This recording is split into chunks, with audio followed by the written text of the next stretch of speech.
Welcome to the CISL seminar. It's a seminar we have every month. And this month, Caitlin Fitzgerald recommended Dr. Jessica Scheick, and she is from the University of New Hampshire. And Jessica is going to talk about icepyx collaborations to build open community and scientific software. We are using a Slido, so you should see it pinned in your chat. Please feel free to submit questions along the way, but I believe questions will be answered at the very end. I'll pass it to you, Jessica. Sounds great. Do you want to go ahead and start that Slido, Sam? Absolutely. So yeah, thanks, Virginia. As Virginia said, I'll be presenting on icepyx, and icepyx is a tool for collaborations and building open community and scientific software. And so I hope I'm excited to see what everybody says in this Slido. While we're getting that started, I'll just acknowledge quickly that I am calling in from New Hampshire. And the lands stewarded by the Pennacook, Abenaki, and Wabanaki peoples.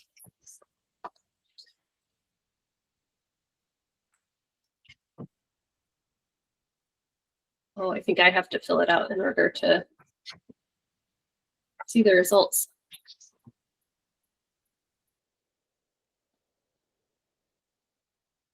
Okay.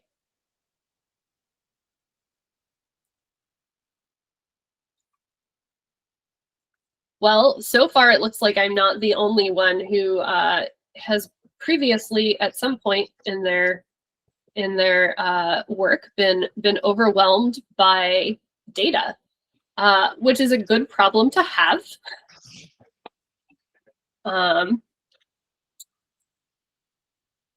But also comes with its own unique challenges.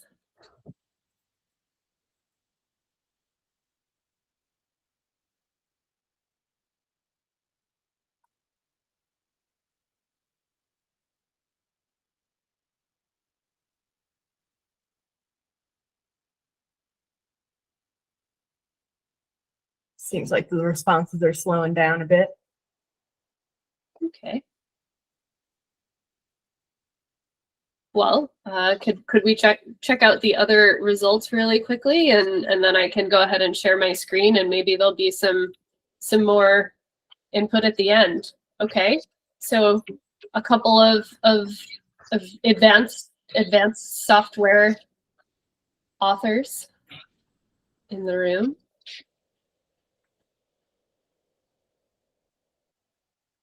Okay. This one. Ooh, wide range.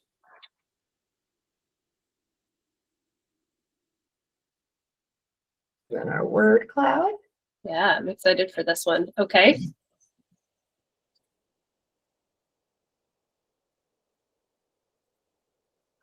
Cool.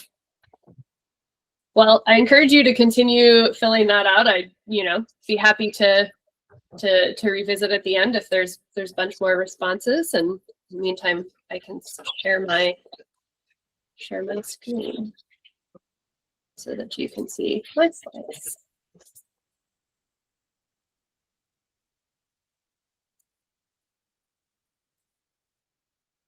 Okay, cool. So, as I alluded to, research revolves around data. I don't think there's any contest about that. One of the driving forces of a lot of the research that most of us probably do is getting data. Someone who used to work in the field, we're in the field getting data. That could be getting data via satellites. But in all of these cases, our entire workflow revolves around getting, analyzing, and doing something with this data. And these data volumes are increasing very rapidly. This is just an image of NASA Earth observation data holdings, but it is not.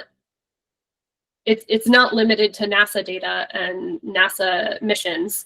I've seen this in terms of the data that we're able to collect in the field is we have increasingly high temporal and spatial resolution, the data that we're able to collect with other instruments, and the data we're able to generate, and also the data that we're able to handle. And what I'd like to argue is that scientific software turns that data into science. But many of us have never been trained as software developers if we are otherwise being trained as scientists. And so what our software development and that scientific software development process can look like is important for shaping both the software, but also the research that we do. And so many of us start off with a pile of data and this vague idea of what we need to do with it. And we go through this sort of workflow to get to that science end goal. The requirements of what we need that software to do emerge as the work happens and we explore that data. However, what this means is that fundamentally writing scientific software is hard. Writing it is hard, but so is maintaining, managing, and testing it. As I stated, for a lot of this can come from a place of not having a lot of software training. There's a very steep learning curve to working with huge data sets, and it's a very rapidly changing landscape. And so software engineering is a necessary piece of what most of us are doing to get from data to research and research outcomes. And software engineering brings a lot of really great, powerful tools into this space. However, as I alluded to earlier, it can also create friction because someone who is trained as a software engineer is looking to define what that software needs to do up front. And this can be at odds with what is needed in scientific software, where we're kind of exploring what the software needs to do and how to get there as we're making the software.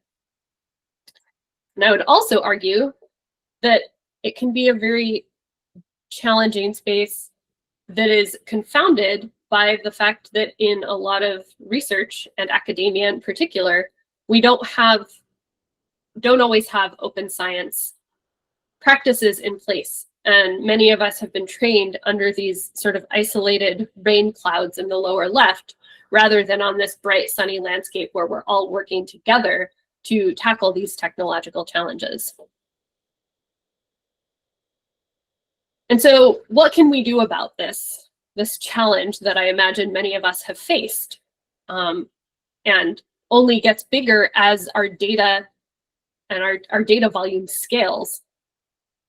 And we're no longer able to, on our own, under our little rain cloud,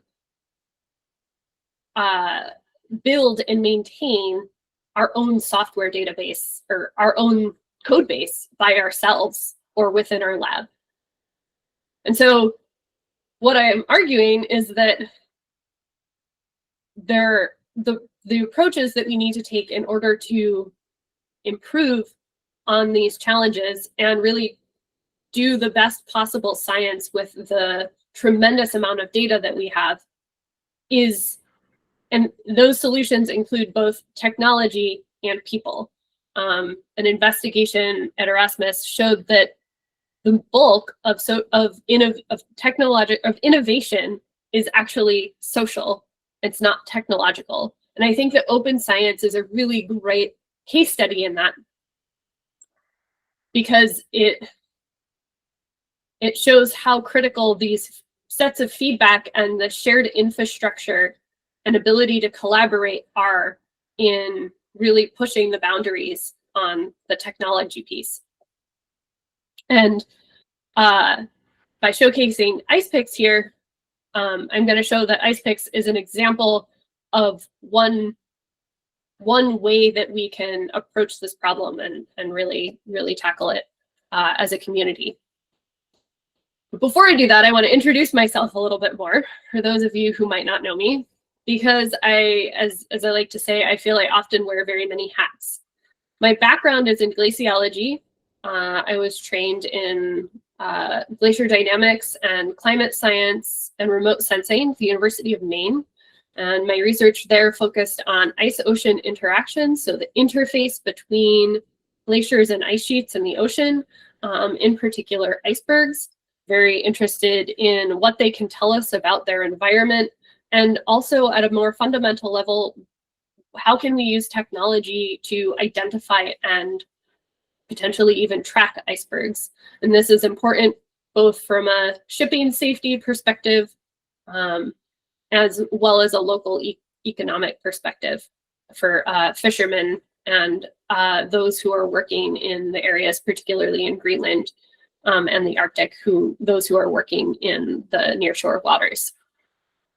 But then I kind of shifted a little bit and now also wear hats as an open source software developer for icepyx as well as several other libraries. And as part of that work, have become an open science advocate and educator, and now work with teams on building their open science capacity and collaboration skills. And a lot of my motivation for doing this came from my experience as a scientist, and in particular as a graduate student. I didn't have access to a lot of training in how to write software, even though I was doing software. There wasn't training for how to work with big data. I found it difficult to find resources. It was kind of lonely. I had a computer scientist on my committee. He was an older gentleman, and he basically said, I can't help you with Python. I don't know Python. And so it kind of felt like okay, well, how do I get help as I'm using these tools to try and do my work? At the same time, as welcoming as the open source community is, without someone kind of introducing you to the space, it can be intimidating. And as much as I tried to work with others on the code I was writing for the research that I was doing at the time I was doing it, software collaboration wasn't normalized or expected. And so through all these things, I learned about how important that social environment is and that social support is for learning the technical skills, in addition to having access to the technical skills, technical training to learn the skills required to do a better job of collaborating and building scientific software. And one of the important spaces that this happened in is Hack Weeks, which I will talk about for those of you who might not be familiar with them. Hack Weeks are collaborative spaces that it's a model put forth by the University of Washington's eScience Institute, but many of you are probably familiar with similar models and hackathons. It's not the only one, but the idea behind Hack Weeks is that they really focus on academic environments and researchers who are used to working on their own and not necessarily sharing their code and their learning and or doing that learning as a group. And so they combine hands-on tutorials and peer-to-peer learning and project-based teamwork to in a 1 week intensive environment to emphasize learning and creating that community in order to help everyone advance their individual and collective science goals. And so with that, I would like to introduce the IceSat-2 satellite. Since we saw at least a few people haven't worked with IceSat-2 data. In case you're not familiar with what it was a satellite launched in September 2018. It's a photon counting green laser LiDAR system that has a 91-day repeat cycle. And it is measuring the changing surface of the Earth, so whatever it flies over. Many people are familiar with its applications and intentions to measure ice, but it also measures cloud, land, including vegetation biomass, lake surfaces, ocean surfaces. There's a tremendous breadth to the data sets and data products that are produced by the ISAT2 science team, and different uses that it can be that it can be applied to. One of my favorite fun use cases that I heard about for ISAT2 was a team that was investigating whether or not it could help them identify archaeological sites in remote areas of South America. So just to give you a sense of how broad ISAT2 is in its applications, it's not just limited to the cryosphere. But that being said, it started out with a little bit more of a cryosphere focus. And shortly after its launch in early 2019, there was a hack week focused on cryospheric science with ISAT2 data hosted by the University of Washington. And I was fortunate to attend that hack week. And as I mentioned, hack weeks have as one of their components projects. And these projects were all cryosphere focused, and they were motivated by individuals' research. So this is an example of some of the projects that happened at that first hack week, what people were trying to figure out if they could use ISAT2 data for. They wanted to know if they could use it for blowing snow, for identifying crevasses, for looking at topography, looking at different things around sea ice. But one thing that all of these projects had in common is their need to access and read data. And so here we had this room full of people, really smart scientists, graduate students, and professors working on these projects. And they were all working together to share and access this data. At the time, the best way to access it programmatically was this really long script provided by the data center that was about 50 lines long. And as soon as folks started trying to use it, there started to be all these issues with, oh, my bounding box corners are in the wrong order, and so I'm not getting any data. Or I'm trying to put in a polygon file and it's not working.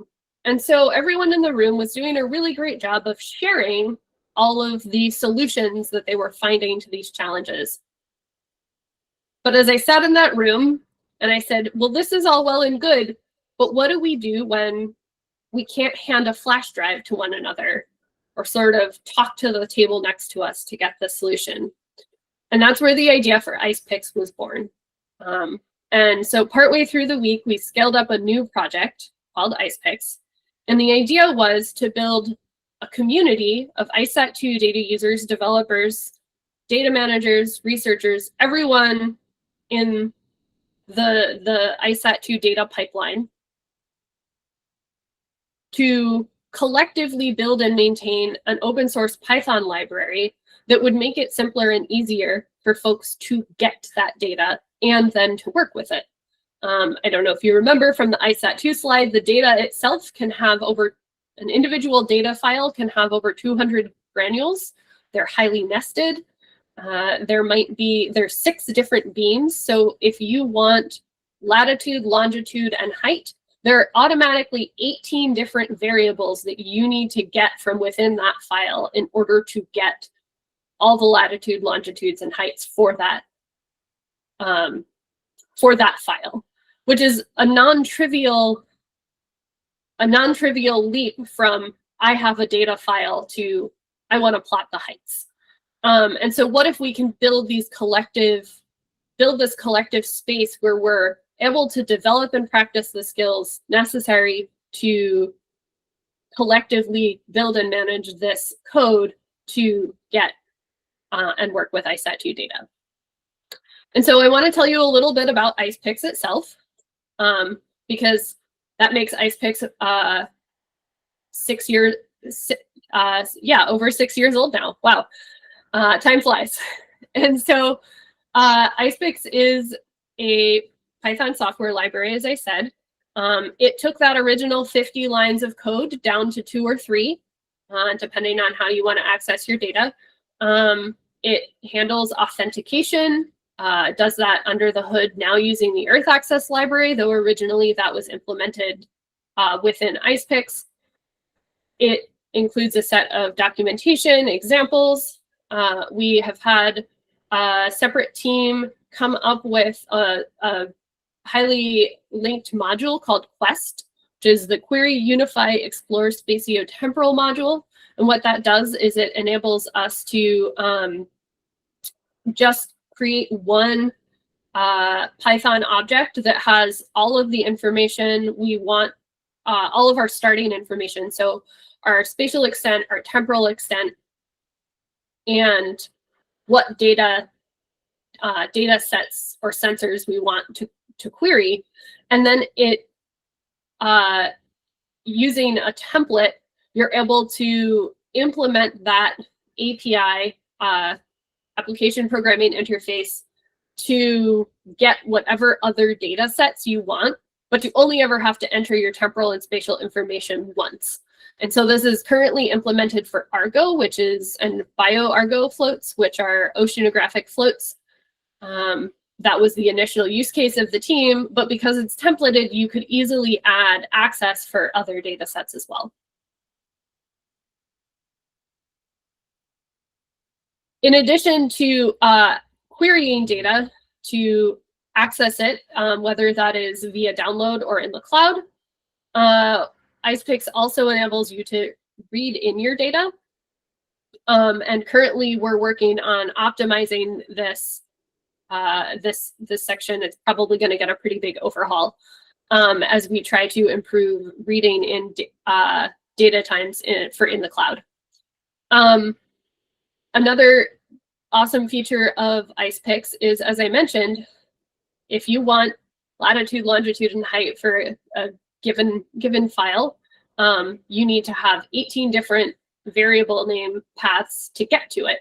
Well, in icepyx, you can easily build that by saying, I want the latitudes, longitudes, and heights, and it will build those paths for you because it's aware for the data set that you're requesting of what all of those potential paths are. And so there's all kinds of neat things you can do to not have to maintain that list of strings yourself, even as you might be feeding it in to some mechanism for opening the data itself. And then another cool thing about icepyx that happened recently is, as some of you might have seen from NSIDC, the data center that hosts ISAT2 data, they transitioned all of their services from an on-premises service to something called Harmony that is based in the cloud. Well, users of icepyx were lucky in that they didn't really have to change much of anything in their workflows unless they were using one of the services that got retired or has not currently been transferred or implemented in the new space or in the cloud. But otherwise, they didn't have to change their code because we worked directly with the NSI and a few folks from NSIDC to transition icepyx, the back end of icepyx, during that process. And so hopefully I've convinced you that icepyx is a cool software and community, but I'd like to highlight a few more success stories that we've had as well. This was probably one of the first pieces of feedback that I got from someone in my field, and it was a very powerful moment for me as someone who was new in scientific software development. To hear a professor in the field say, I was able to bring on a master's student because icepyx existed, because I knew they'd be able to get the data that they needed quickly and wouldn't have to spend the first year of their master's just figuring out how to get and open this data. And here is an example of the small set of commands that would be necessary to get some data, and you can go from querying the data to having a plot of it in as few as 6 commands. And if you'll remember that early script that we were working with just to get to the point where you could order and download data would have been 50 lines of code. icepyx has enjoyed sort of a stable but strong number of downloads from the Python package index and has been cited in over 20 publications and presentations, excluding tutorials. And I know of many more cases where icepyx has been used but has not necessarily been cited in the citations for the paper itself. It's also a critical community tool. As I noted, it has been used, as I noted, when NSIDC was transitioning their services from the on-premises subsetting to the in-the-cloud subsetting, transitioning icepyx, the backend of icepyx, was actually one of their criteria for shutting off the on-premises servers, because such a large percentage of the downloads of ISAT2 data come through icepyx.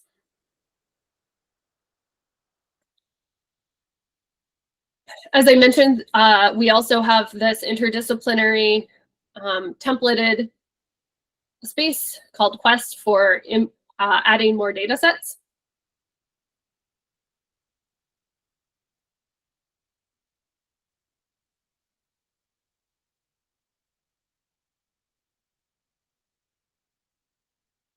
And the Hack Weeks, which I indicated I attended the first one, and I went on to lead the next 5 of them. So there have now been 6 ISAT2 themed Hack Weeks. And they have been huge for continuing to expand icepyx and building the icepyx community, most critically, of getting new folks who might not otherwise consider themselves software developers to a place where they feel comfortable contributing in that way.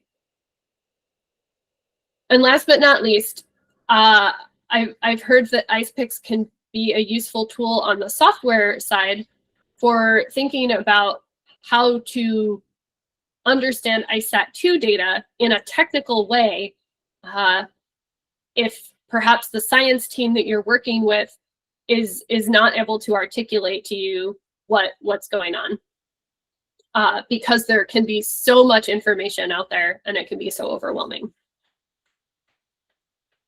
Of course, with all of these successes, there have also been plenty of challenges. One of them has been that icepyx is one of many tools in the ecosystem. A question that I, as well as many others who build and maintain ISAT2 related tooling, is what's the best way to access ISAT2 data? And these 2 figures here are early attempts at trying to help users navigate this space, depending on what it is or they are trying to accomplish and how they are trying to accomplish it. And we can try to also look at the tools within the ISAT2 space itself and how they're maybe related or dependent upon one another. And that can also be a very confusing landscape, because if you untangle all of the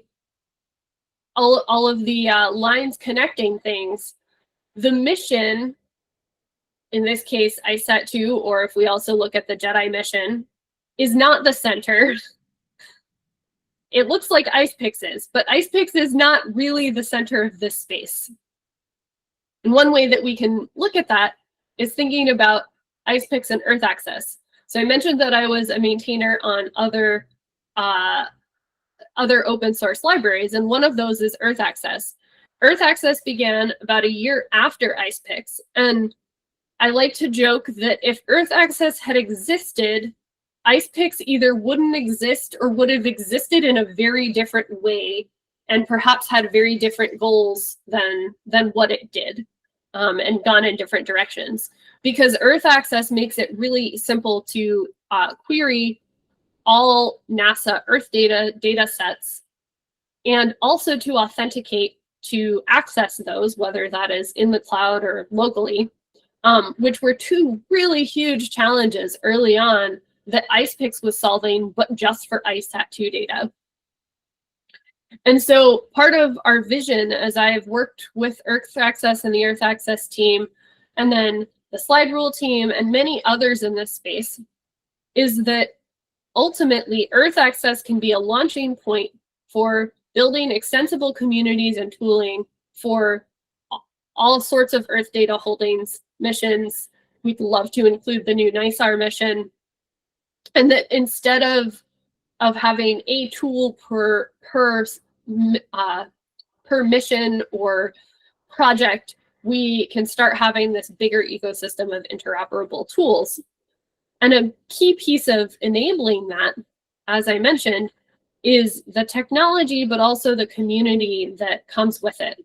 And one of the things that has really led to success in this space in the ICESat-2 community is the presence of CryoCloud, which is a managed hub that anyone has access to in the cloud. It has made it possible for us to easily train new folks. It's made it possible for folks to think about switching their workflows to the cloud and having the ability to keep working in the cloud, not just learning about it. And this has the hub that CryoCloud runs is run and maintained by a group called 2I2C. And one of the things that has been really powerful in this space that the icepyx community has benefited from, as well as been able to contribute to, is thinking about this process of co-creation. And the fact that when we're able to get those software engineers, data scientists, and domain scientists all in one space where they're able to openly and safely communicate with one another and figure out what it is that they need to know to collectively build the best possible technology and scientific software on top of it.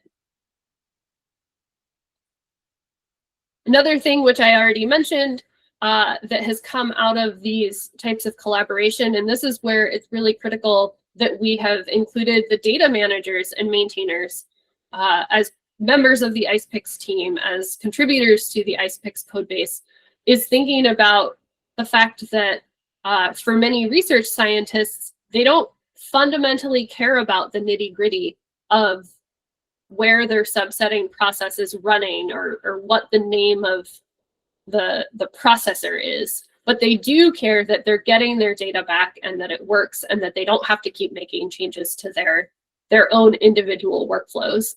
And so being able to partner with the NSIDC has really helped facilitate that process as well as informed how icepyx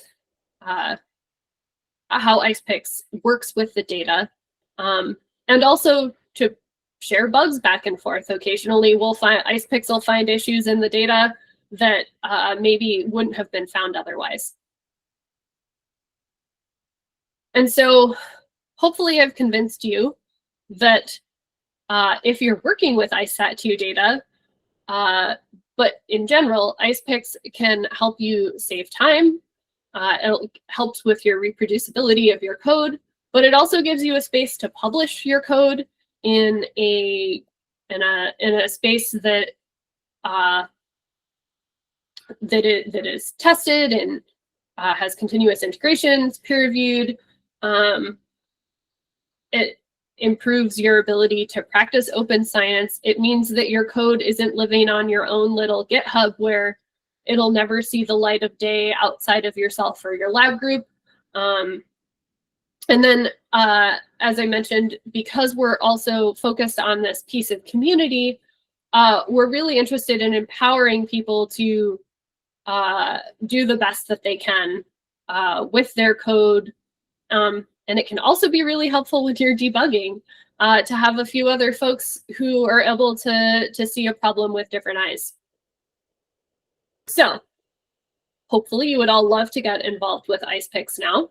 If you're unfamiliar with contributing to open source, in many open source communities, everything that we do is openly available on GitHub. Feel free to ask questions, host a discussion, feel free to contribute. And one thing I like to remind a lot of scientists is that contributions aren't just code, contributing examples, contributing problems that you find. Those are all really helpful things, as is requesting features. And just interacting with those of us who are building and maintaining software, because without the science use cases, it's hard to know where to go next. And last but not least, I'd like to talk about some of the exciting things that icepyx has in the works. One of the things we're working on right now is we're participating in a program called Berdaro that is focused on sustainability and governance. I know there's a group at NCAR that is also in that program. It's been a lot of fun to talk with them. As I mentioned, we're working with the ISAT2 larger community and the Earth Access community to think about ways that we can really streamline and improve our recommendations for those who are getting into a new data set or learning how to produce scientific software, both in terms of the skills, but also in terms of the tools for getting and working with ISAT2 data. And one of the next big exciting things that icepyx is working on is how to have optimized cloud data read-in. And a big piece of that right now is exploring the space. This is kind of the cutting edge of a lot of research software, is how do you efficiently and effectively ask complex research questions of these really large data sets without having it take forever, or completely bogging down your system. And so with that, I will go ahead and summarize. Scientific software bridges big data and open science. It's a really critical aspect to the modern research enterprise, and one that has really gained traction in the last decade, which I'm very excited about. I wish somebody had told me that it was a thing that was going to happen when I was in graduate school. Hopefully you're excited to try icepyx, especially if you ever need access to ISAT2 data. But also if you're interested in learning how to contribute to open source software, I would encourage you to check out icepyx or the related Earth Access library and communities. We regularly have hack weeks and hackathons. There's one, Earth Access is hosting one in the same location as the American Geophysical Union's annual meeting this December, but there's also a virtual component.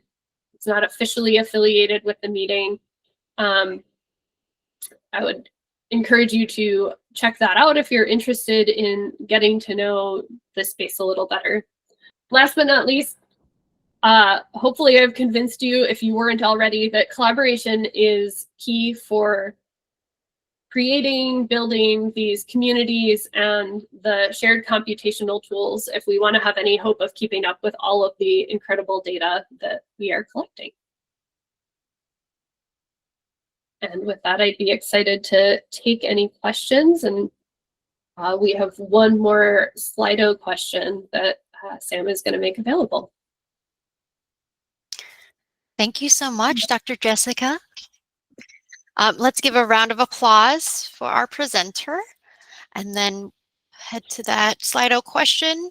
And then if you also have questions, you can submit them in the Slido, or I think maybe you can either unmute yourself, or raise your hand and unmute yourself, or put a message in the chat. Personally, I love the focus on community and working together. So thank you for that.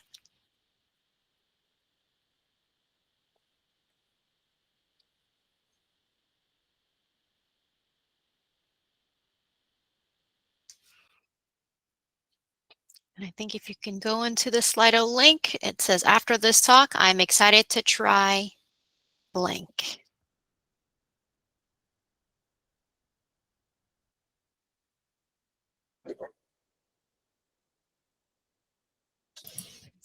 While we give everyone a minute to answer, I just wanted to say I really loved your slides, Jessica. They were great.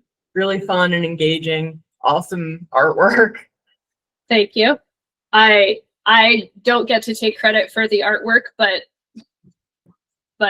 yeah, Allison Horst, if you have a chance to check out her website, has some really incredible artwork around open science and collaboration and coding.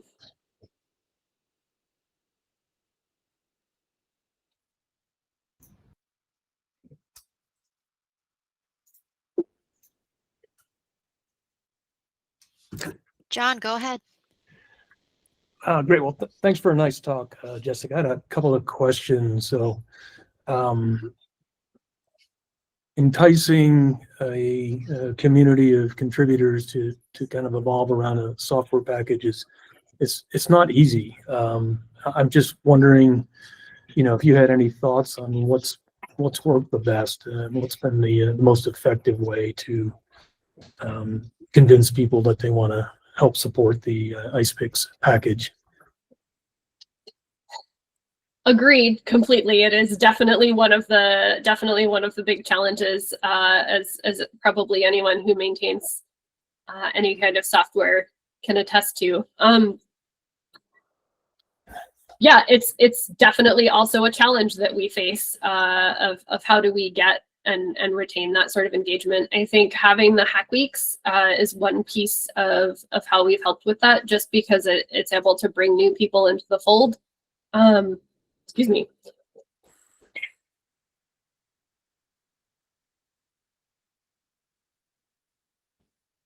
And other events. I think being active in a broader community, so being able to work with, for example, in like the Cryo Cloud has its own Slack space, and so being able to interact with folks there and answer questions and help them think through some of their data problems.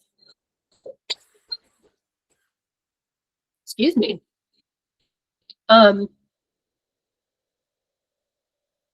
I think the collaboration with the data center is another big piece that has helped us a lot, just in terms of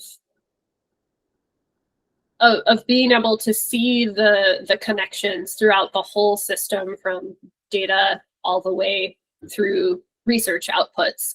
Because sometimes we can miss those little details that are happening sort of in another space.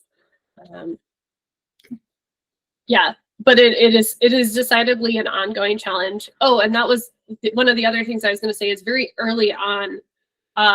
One of the ways that I think we really helped a lot of folks in our community is that we were holding a lot of like skill building sessions. And so a magical moment for me, for example, was watching a couple of the folks who participated in those earliest sessions teach someone else how to do a pull request review.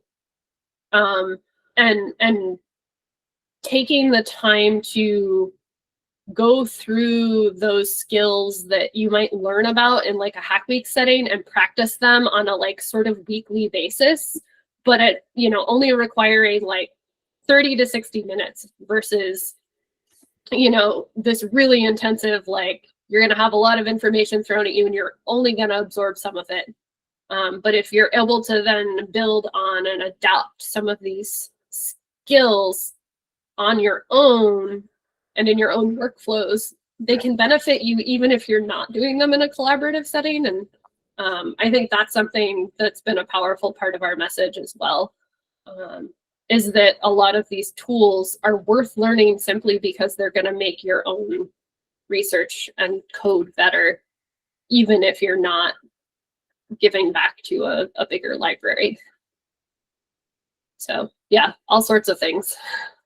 Great. Thank you.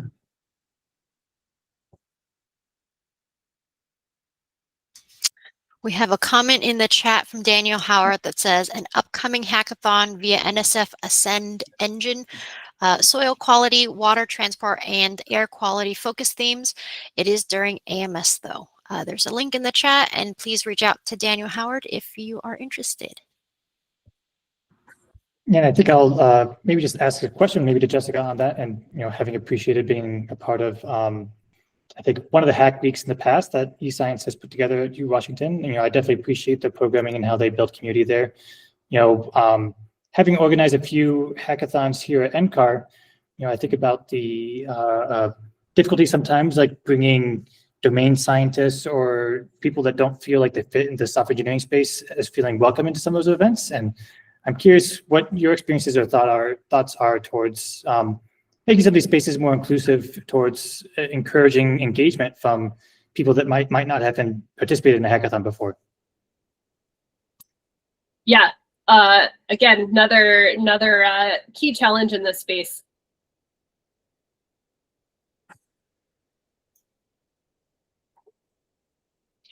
I'm trying to like think back to like how some of these like partnerships were like formed. Like what were the key factors that allowed us to build these collaborations? I think a big piece is identifying the folks in the community that can be in that boundary spanning role. Who are the people who can talk, who can essentially translate across that boundary? So they can talk to both the domain scientists and understand what their needs are, but they can also talk to the software engineers and understand what questions they might be asking. So thinking about that sort of figure of the two people, of the software engineer going, I need these things, and the scientist being like, but that's not how science works, right? And it's you have your own training, and it can be hard to like see how the other person is approaching that. And so finding the people who can work in both of those spaces, and then finding people who are able to facilitate across those spaces to do the relationship building. Because I think once you can relate to the people, you can have both groups relating to one another and finding that common ground, then it's much easier to build on the technical pieces as well.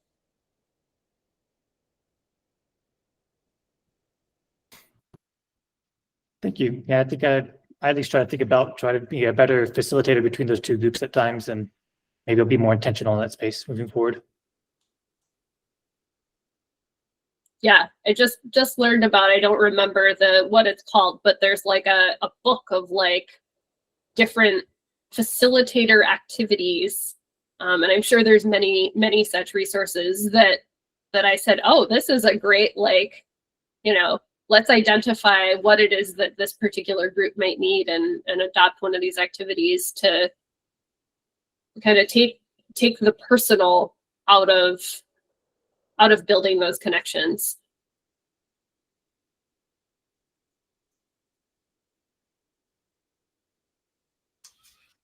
What other questions do we have? Feel free to raise your hand. You can unmute, or you can put it in the chat as well.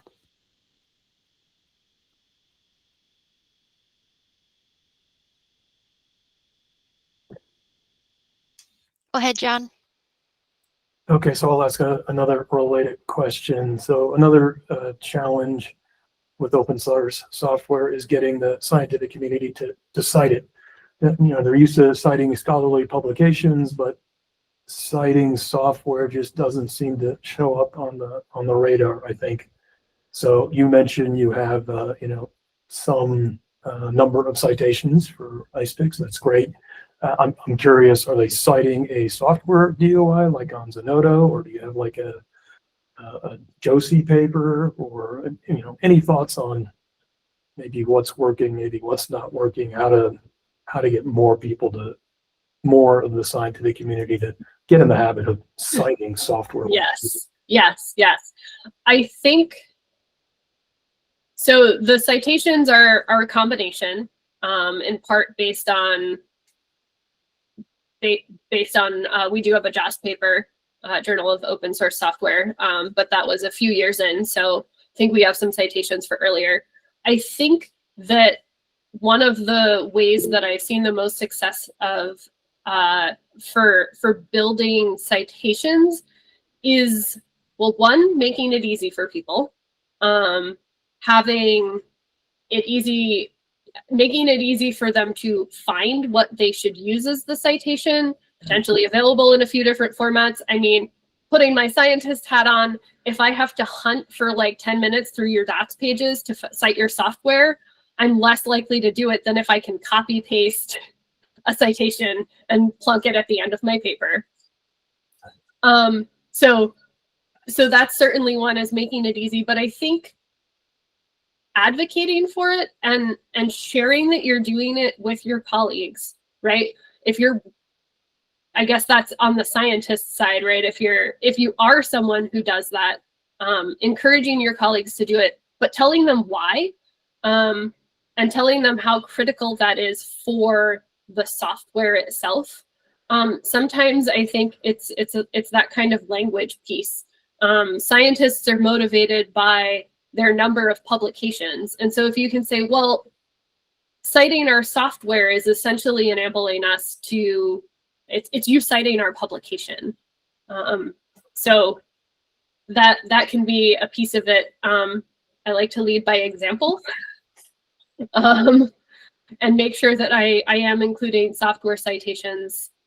So again, I think find those advocates in the scientific community that you're working with, and say, okay, how do we facilitate this? So in the chat, Daniel Howard put a link to that Journal of Open Source Software that you had mentioned, and then also said include a citation.cff file in your GitHub as an expectation is a good practice. Thank you for those suggestions, Daniel. Yes, agreed completely. I think we have time for one more question if anyone has something they'd like to ask.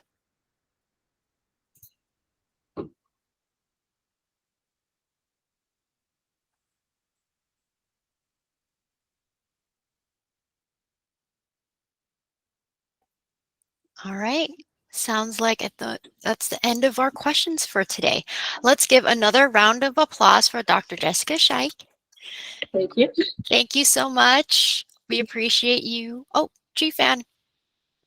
Oh, maybe you're trying to clap unless you needed to say something. Probably trying to clap. But thank you so much for joining us today. As a reminder, the CISL seminars, we're going to take a break for the end of the year to accommodate for upcoming fall conferences. So hopefully you have time and enjoy those conferences that you attend. And if you have any recommendations for our upcoming CISL seminar speakers, we'll probably circle back at the end or at the beginning of next year. Please submit your recommendations to the Google form link in the chat, or contact anyone on our committee, Doug Schuster, Koreshnek, me, or Sam Scalisi. Thanks, everyone. Thank you all. Bye.